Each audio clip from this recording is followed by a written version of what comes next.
Look who decided to show up. My dad scoffed, loud enough to silence the music and small talk in the room. All heads turned toward me. I hadn't even made it 3 steps into the hall when he reached for the gift box in my hands, beautifully wrapped, neatly tied, and hurled it into the trash can beside the cake table. "We don't need pity money," he growled. "You're just here to beg, aren't you? Before we begin, drop a comment and tell us where are you from and from which city you're watching our videos? And after watching the whole video, don't forget to tell us, what would you do in this situation? Be honest, tell me in the comments below." We read every comment. Let's begin. Everyone laughed. My sister, still in her white rehearsal dress, hid her giggle behind a champagne flute. My mom turned away, pretending not to see. I just stood there, still. Not a tear. Not a blink. Then I smiled. "Open the card before you choke on your cake," I said quietly. The room stilled again. My sister tilted her head, curious. My dad hesitated, and then, with an exaggerated grunt, he walked over to the trash, pulled the crush box out, and tore the envelope from the top. He opened the card. He didn't even finish the first line before his face changed. Then, right on cue, the double doors of the venue opened and in walked my husband, Logan. Tall, clean-shaven, and calm as ever, dressed in a dark blue tailored suit, holding a second envelope in his hand. "Thought I'd drop this off myself," he said, placing it on the gift table, since the first one nearly ended up with the plastic cups.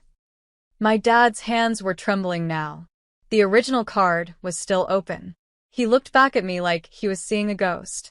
My sister stood up. "What's going on?" Her voice cracked. She sounded more panicked than annoyed. The energy in the room had shifted completely. I walked over slowly, heels clicking, picked up a champagne flute of my own, and stood beside the gift table. "That envelope," I said, pointing to the one my husband had just placed down, "holds a wedding present from us. Fully paid honeymoon. Private villa in Maui. Business class flights. All inclusive." Someone gasped behind me. "But," my sister began. "Oh," I added, "and the check in the card Dad just opened? That was for Mom. To help her pay off the mortgage. I figured you all needed the help." Suddenly, no one was laughing. My dad's face was sheet white. My mom stepped forward like she wanted to speak, but couldn't find the words. But it was too late. This wasn't for applause. It wasn't for praise. It was closure. I set my glass down untouched. Turned to Logan, who simply offered his hand. I took it, and as we walked out of the hall in silence, I heard chairs scraping. A quiet, "Wait, Emily, please," from behind. But I didn't stop. Not once. They had already thrown me out once. I had only come back to return the favor, with interest. 3 years ago, I left that house with a duffel bag, a cracked phone, and a heart so shattered I could barely speak. I still remember that night. The rain hadn't even started yet when my dad stood in the driveway, holding the front door open like I was some burden he couldn't wait to be rid of. "You've done enough damage," he'd said. "You can leave now. Don't expect a single cent from us ever again." My sister, Melanie, leaned against the porch rail, arms crossed, smug. "You'll come crawling back. Don't worry, we'll pretend not to gloat when you do." And my mom? She stood by the window, looking everywhere, but at me. That was the night I finally realized the truth. I was never the daughter they wanted. Never the one they were proud to claim. I wasn't the perfect one getting a master's degree in fashion design, or the one engaged to a rich family son. I was just the other one. The inconvenience. And all because I said no. No to the arranged marriage they wanted to push me into. No to the family business that I was expected to take over without question. No to selling myself short. They called it betrayal. I called it survival. That night, I slept in the back of my old sedan outside a 24-hour diner. I still remember how the cold felt in my bones, and how warm the cashier's smile was when she handed me a coffee on the house. It was the first time in weeks someone had shown me kindness. That same night, I opened my cracked laptop and started the only thing I knew might keep me afloat, my jewelry shop. It was nothing then. Just a few listings. A few photos. Pieces I made by hand years ago that had sat untouched in a plastic container. But I had time. I had fire. I had nothing to lose. And 1 week later, someone placed their first custom order. Then another. And another. Within 6 months, I was filling out LLC paperwork. Within a year, I had 3 part-time assistants and was shipping to customers in 48 states. And right around that time, I met Logan. He wasn't flashy. He wasn't loud. He was the only person who looked at me and didn't see failure or baggage or the daughter who walked out. He saw potential. We met at a local small business expo. He had just sold his tech startup and was offering mentorship to women-owned companies. I didn't even want to go to the event. I was exhausted, behind on orders, and running on 2 hours of sleep, but I dragged myself there anyway. Sometimes fate doesn't knock. It whispers. He bought 3 necklaces from my display that day and asked how I managed to create something so detailed with limited tools. I told him the truth. I had no tools. I made these in the back seat of my car last year. He didn't blink, didn't flinch. He just said, "Then you're the most resourceful woman in this building." We married in private 8 months later. No invites. No drama. No family. I didn't send a single card. They had made their choice long before I made mine. But now it wasn't about revenge. It was about reclaiming the space they told me I'd never belong in. So when Melanie's bridal shower invite came in, sent by my aunt who still had the decency to treat me like a human being, I didn't plan to go. At first. But Logan was the one who looked at the card and said, "You should show up." "Why?" I asked. "So they can pretend I'm invisible again?" "No," he said, sliding the envelope back into my hand. "So they can see what invisible became." He was right, but I didn't go to boast. I went to give them the kindness they had never shown me, just so they could choke on their own cruelty. And when I stood there, watching my father tremble while reading that card, it wasn't pride I felt. It was peace. I had walked through fire, alone, and I came back wearing gold. The moment Logan and I stepped out into the parking lot, my phone lit up like fireworks on the 4th of July. 13 missed calls, 6 voicemails, 3 text messages. All from my mom. "Emily, please. Let's talk. Your father didn't mean it like that. Can we meet?" I didn't respond. Not yet. The silence would sting more than anything I could say. We got into the car. Logan reached for my hand, giving it a gentle squeeze. "You okay?" he asked. I nodded, lips tight. I didn't think I'd feel this calm. "You were never the problem," he said. "They just didn't know how to handle someone who outgrew them." Halfway down the highway, I glanced at the rearview mirror, not to look behind me, but to remind myself how far I'd come. And that was when my sister called. I let it ring, then again, and again. Then came the text. "You could have just given the gift without trying to humiliate everyone." I let out a soft laugh. Logan raised an eyebrow. "She thinks I tried to humiliate them," I muttered. Unbelievable. But what came next made my stomach twist. The wedding venue just called. The deposit bounced. "Did you do something?" My blood turned to ice. "I didn't touch anything," I said slowly, handing Logan the phone. He read the text. His expression darkened. "She's fishing. Trying to find someone to blame." Another text buzzed in. "Please. If you still care at all, just call me. We're in a mess." I turned away from the screen. They didn't want me at that shower. They didn't want me at the wedding. They didn't want me in their lives. Until the money came out. Until they realized I had built something they couldn't control, couldn't take credit for, and definitely couldn't replicate. Now, suddenly, I mattered. Logan parked the car in front of our home. Modern, sunlit, peaceful. The kind of place I used to imagine back when I was sleeping in my car. I stood on the porch a moment before going in, letting the evening breeze calm the noise in my head. Then I turned to him. "What if I went back tomorrow?" "To the wedding?" he asked, surprised. "No," I said. "To the house. One last time." His eyes narrowed slightly. "Why?" "Because there's something they left in that attic. Something they kept from me for years. I never had the courage to ask about it." He studied me. You don't owe them anything. I know, I said quietly. But this time, I'm not going as the girl who left in shame.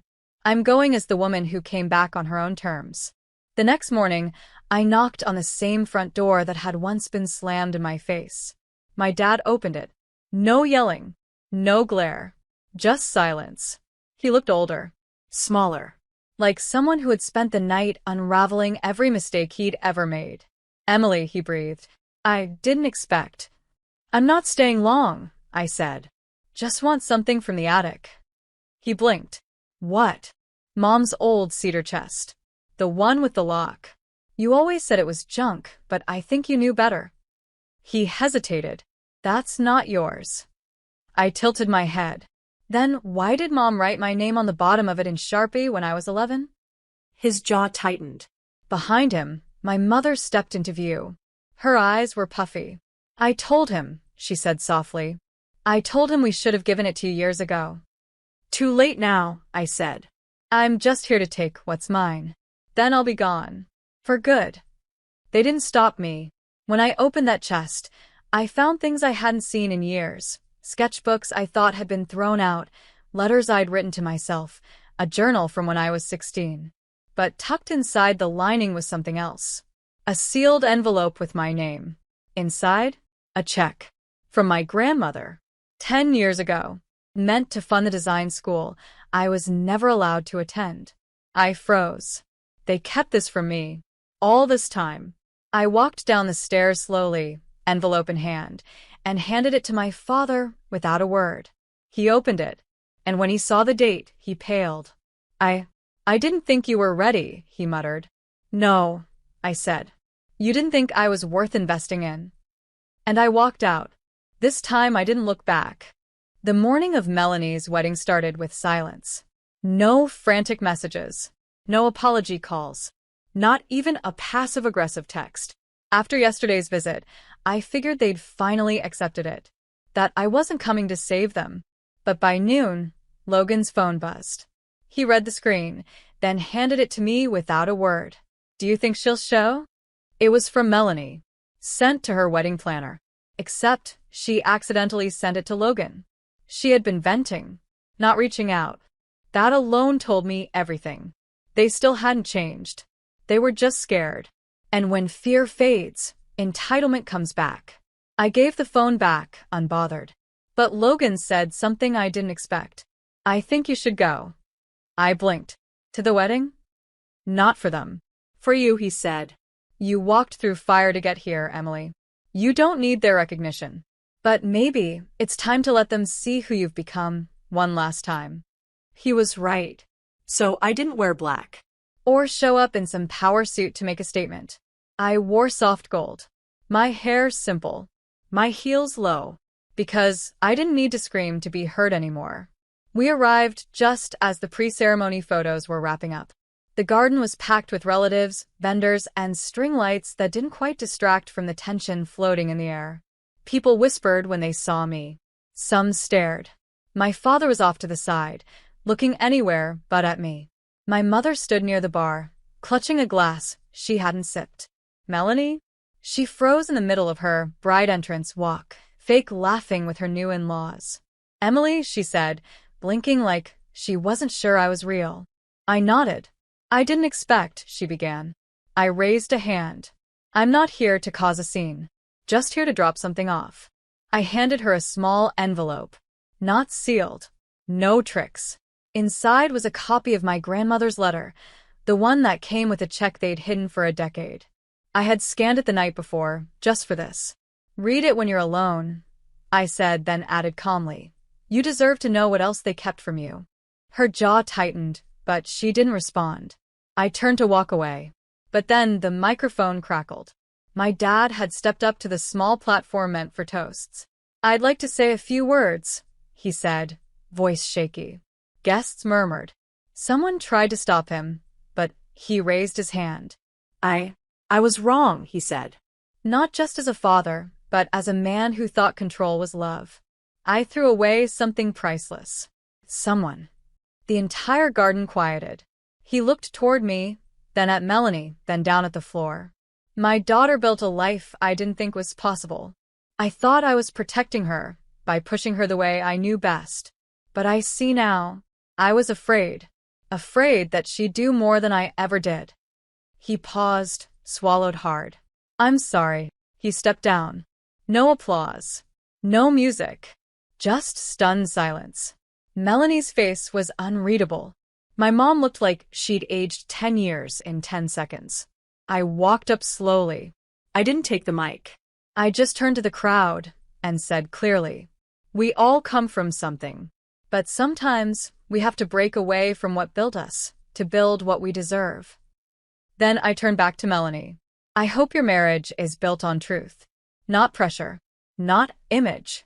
Just love. She swallowed, nodded faintly, and I left. No drama. No shouting. Just peace. Because this time I was walking away, not running. Later that night, as Logan and I curled up on our back porch, watching the sunset turn the sky orange and soft pink, I felt something I hadn't felt in years. Relief. Not because they apologized. Not because I won. But because I no longer needed their approval to know my worth. I didn't build a life out of spite. I built it because I deserved to see what I was capable of without chains on my ankles.